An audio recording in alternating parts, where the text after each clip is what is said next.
പ്രിയ ശ്രോതാക്കളെ, ഇന്ന് നമുക്ക് പൈന അഥവാ കാപ്പ, ശോശപ്പ എന്നീ തിരുവസ്ത്രങ്ങളെക്കുറിച്ച് മനസ്സിലാക്കാൻ ശ്രമിച്ചാലോ.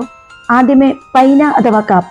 പുരോഹിതൻ മറ്റു തിരുവസ്ത്രങ്ങൾക്ക് മീതെ ധരിക്കുന്ന നീതിയുടെ വസ്ത്രത്തെയാണ് പൈന അഥവാ കാപ്പ എന്ന് പറയുന്നത്.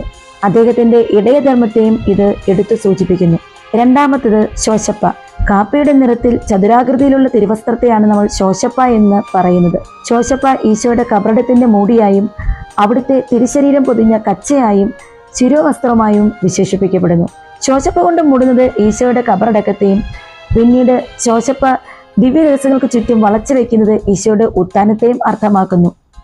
അങ്ങനെ നമ്മൾ 6 തിരുവസ്ത്രങ്ങളെക്കുറിച്ചും അവയുടെ പ്രധാനപ്പെട്ട ഉപയോഗത്തെക്കുറിച്ചും നമ്മൾ മനസ്സിലാക്കിയല്ലോ. ഒന്നുകൂടി നമുക്കൊന്ന് ഓർമ്മിച്ചാലോ.